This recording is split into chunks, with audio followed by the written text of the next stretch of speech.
With the death of a VCU student last night on a sidewalk near campus, just a few months after another student was killed crossing a campus street, how safe is the campus, and what do the deaths say about traffic safety in general in Richmond?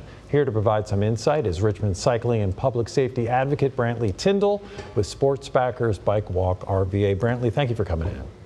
I like to say it's a pleasure, but I'm happy to be here. Yeah, well, and I'm sorry. My condolences, because I know you knew Shawn, and what a terrible, terrible, cruel irony that somebody that was so young and bright and that cared so much about traffic safety is now gone.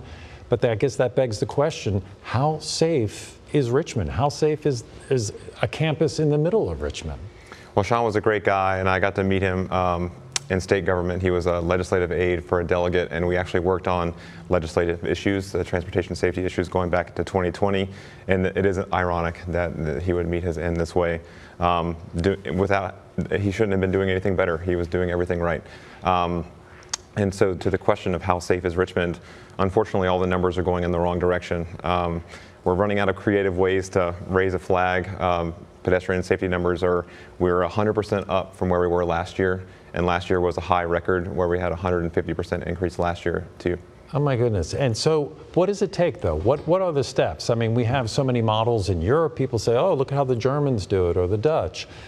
What is it going to take? Slow speed bumps? Is it going to take reducing the speed limit by the 30 down to 20, down to 15, down to 10? What would it take? Reducing speed is the #1 way to save lives. Speed is the #1 predictor of whether a crash will be fatal, and it's a solvable problem. With engineering on our streets, we can narrow them, we can change lanes, we can make one-way streets two-way, and these have been proven to save lives, and we just haven't done it yet. Well, and several people have referenced that particular stretch of West Main where it is 2 lanes with cars parked on either side. Then all of a sudden, as you approach Belvedere, it kind of opens up and has that sort of freeway vibe as you're, kind of gaining speed there. And that's as you get right into the heart of campus on VCU. Would that be sort of Exhibit A on something that needs to change? Something that needs to change, yeah.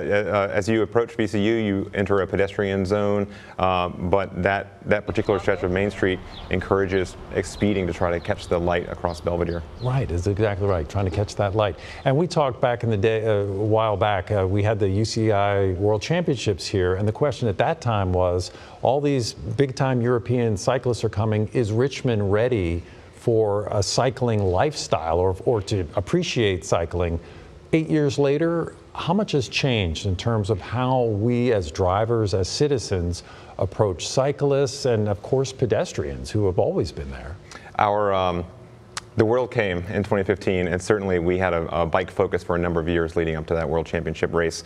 And it was exciting to see the city build a lot of bike lanes in that time. The Virginia Capitol Trail was completed, and the cycling lifestyle has definitely stayed here, and our cycling fatality numbers are actually really good.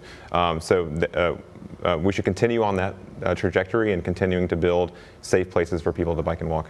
All right, Brantley Tyndall from Sports Backers Bike Walk RVA, we thank you for coming in, and again, our condolences on the loss.